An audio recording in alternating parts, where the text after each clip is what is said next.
কুনো ব্যাঙ থেকে গুবরে পোকা, বিপদ যেন পিছু ছাড়ছে না। ছোট্ট থাম্বেলি নাকি পারবে তার সুখের রাজ্যে পৌঁছতে? চলো দেখে নি।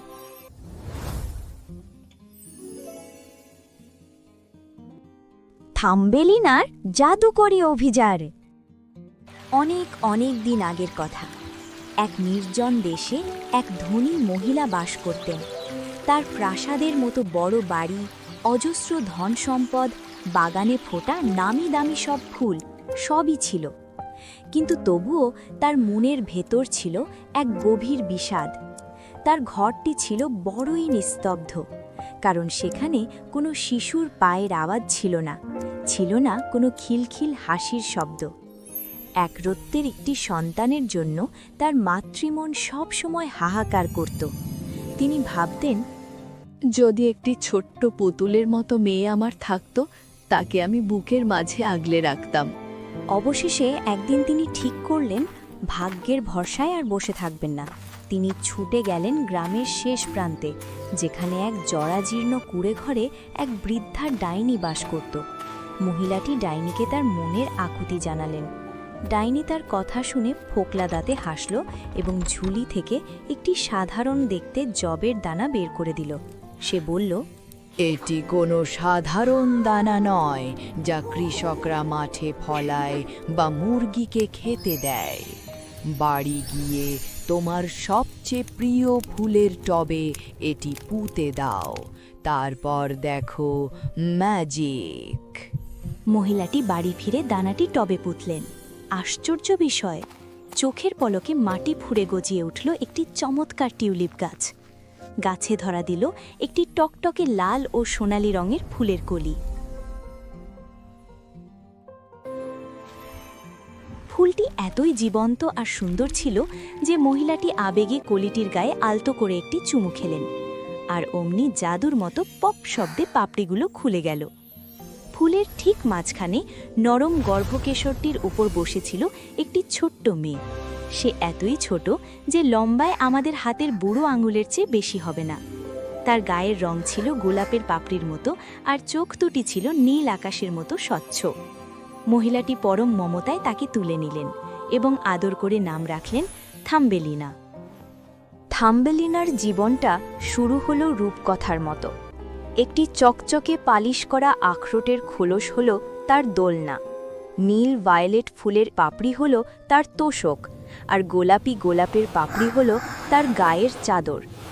দিনের বেলা সে জানলার ধারে টেবিলের ওপর রাখা একটি প্লেটের পানিতে ফুলের পাপড়ি দিয়ে নৌকা বানিয়ে ভাসত। তার হাতে থাকত সাদা ঘোড়ার লোমের তৈরি দাঁড়। সে যখন দাঁড় বাইত আর গুনগুন করে গান গাইত, তখন সেই সুর শুনে মনে হতো স্বর্গের কোনো অপ্সরী নেমে এসেছে। কিন্তু এই সুখের দিনগুলো বেশি দিন স্থায়ী হলো না। একদিন গভীর রাতে জানলার একটি ভাঙা কাঁচ দিয়ে ঘরে ঢুকল এক বিশাল কুৎসিত কুনো ব্যাঙ। তার শরীর থেকে চটচটে আঠা ঝরছিল। টেবিলের ওপর ঘুমন্ত থাম্বেলিনাকে দেখে ব্যাঙটি ভাবল, আরে, আমার ছেলের বউ হিসাবে এই মেয়েটি তো চমৎকার মানাবে।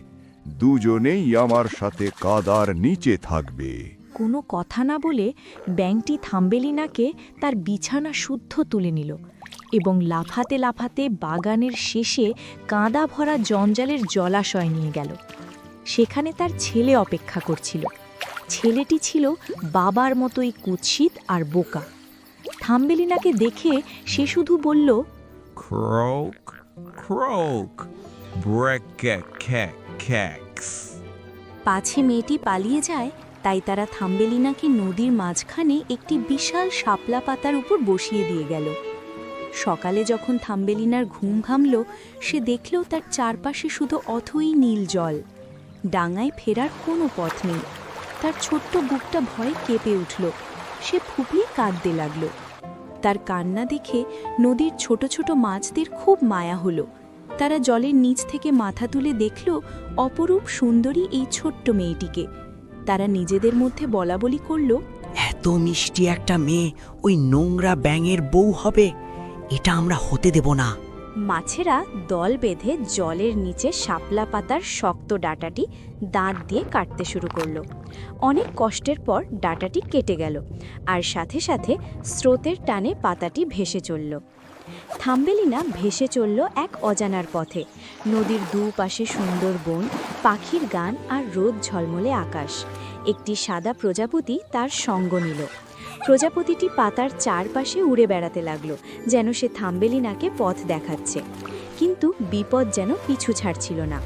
হঠাৎ জঙ্গল থেকে উড়ে এলো এক বিশাল গুবরে পোকা। সে ছো মেরে থাম্বেলিনাকে তুলে নিয়ে গেল গাছের মগডালে। গুবরে পোকাটি প্রথমে থাম্বেলিনাকে পছন্দ করেছিল, কিন্তু যখন অন্য গুবরে পোকারা তাকে দেখল, তারা উপহাস করতে লাগলো। তারা বলল, ছি, এর তো মাত্র দুটো পা আর কোনো সুরও নেই। দেখতে কি বিচ্ছিরি, একদম মানুষের মতো দেখতে। তাদের অপমান সইতে না পেরে গুবরে পোকাটি থাম্বেলিনাকে নিয়ে নিচে নেমে এলো এবং একটি ডেজি ফুলের উপর বসিয়ে দিয়ে চলে গেল। থাম্বেলিনা খুব কাঁদল। সে ভাবল সে বোধহয় সত্যিই খুব কুৎসিত, তারই কেউ তাকে পছন্দ করে না। অথচ সে জানত না সে পৃথিবীর অন্যতম সুন্দর সৃষ্টি। এভাবেই কেটে গেল পুরো গ্রীষ্মকাল আর বর্ষাকাল। বনের পাখির গান শুনে, ফুলের মধু আর শিশির খেয়ে থাম্বেলিনা একা একাই বেঁচে রইল। তার মাথার উপর ছিল আকাশ আর পায়ের নিচে ঘাস। কিন্তু এরপর এলো প্রকৃতির নিষ্ঠুর রূপ, শীতকাল। হাড় কাঁপানো উত্তুরে বাতাসে গাছের সব পাতা ঝরে গেল। যে ফুলগুলোর নিচে সে আশ্রয় নিত, সেগুলো শুকিয়ে মরে গেল। থাম্বেলিনার পরনে ছিল কেবল পাতলা পোশাক। আকাশ থেকে তুষার পড়তে শুরু করলো। আমাদের গায়ে তুষার পড়লে যেমন লাগে, থাম্বেলিনার গায়ে এক একটা তুষারের কণা যেন ভারী পাথরের মতো আঘাত করতে লাগল। সে শীতে জমে নীল হয়ে যাচ্ছিল। বাঁচার তাগিদে সে একটি শুকিয়ে যাওয়া পাতা মুড়ে দিয়ে কাঁপতে কাঁপতে হাঁটতে লাগল। অবশেষে সে পৌঁছল একটি শস্য ক্ষেতের পাশে, যেখানে একটি মিঠো ইঁদুরের গর্ত ছিল। ইঁদুরটি ছিল বয়স্ক এবং দয়ালু। থাম্বেলিনা তার দরজায় দাঁড়িয়ে ভিখারির মতো একদানা জব চাইল। ইঁদুরটি তাকে দেখে মায়া অনুভব করল। সে বলল, আহারে বেচারি, এসো আমার উষ্ণ ঘরে এসো। ইঁদুরের ঘরটি ছিল মাটির নিচে, বেশ আরামদায়ক এবং খাবারে ঠাসা।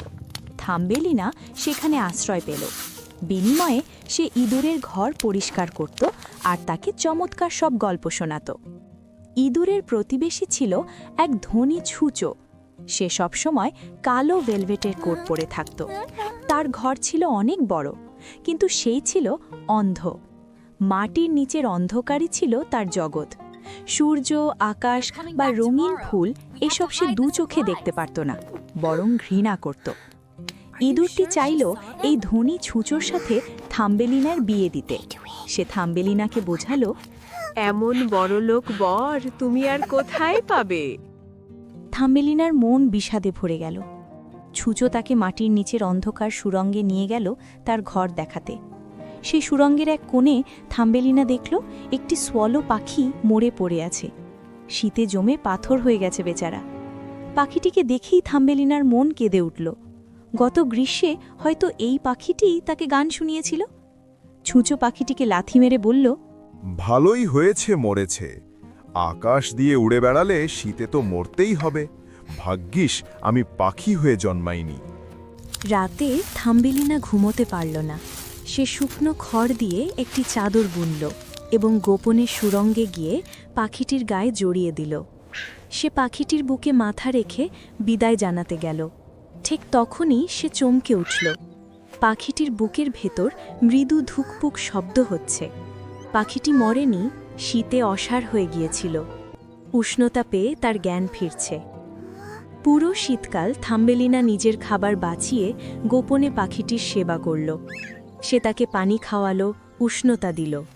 বসন্ত আসতেই পাখিটি পুরোপুরি সুস্থ হয়ে উঠল। বিদায় বেলায় সে থাম্বেলিনাকে বলল, আমার সাথে চলো, পিঠে চড়ে বসো, আমরা সবুজ বনে ফিরে যাই। কিন্তু থাম্বেলিনা জানত সে চলে গেলে বুড়ো ইঁদুরটি খুব কষ্ট পাবে। তাই সে ভারাক্রান্ত মনে বলল, না বন্ধু, আমি যেতে পারবো না। এদিকে ছুঁচোর সাথে বিয়ের দিন ঘনিয়ে এলো। 4টি মাকড়সাকে দিন রাত খাটিয়ে থাম্বেলিনার বিয়ের পোশাক তৈরি করা হলো। থাম্বেলিনার জন্য এ ছিল এক বিভীষিকা। সে জানত বিয়ের পর তাকে চিরকাল মাটির নিচে অন্ধকারে কাটাতে হবে। সে আর কোনো দিন সূর্য দেখবে না, ফুলের গন্ধ পাবে না। বিয়ের দিন সকালে থাম্বেলিনা শেষবারের মতো সূর্যের আলো দেখার জন্য গর্তের বাইরে এসে দাঁড়ালো। সোনালি গমের ক্ষেতের ওপর দিয়ে বাতাস বয়ে যাচ্ছিল।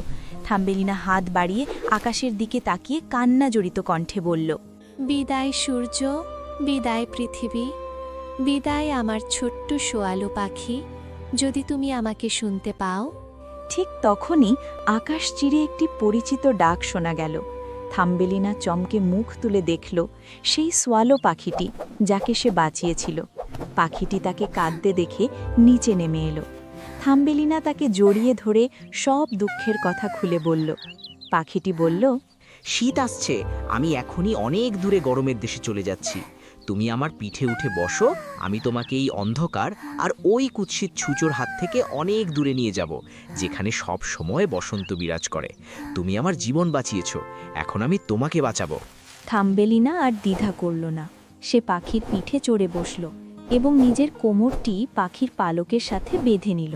পাখিটি তাকে নিয়ে মেঘের ওপর দিয়ে, বরফে ঢাকা পাহাড় পেরিয়ে, সমুদ্র পাড়ি দিয়ে উড়ে চলল দক্ষিণে।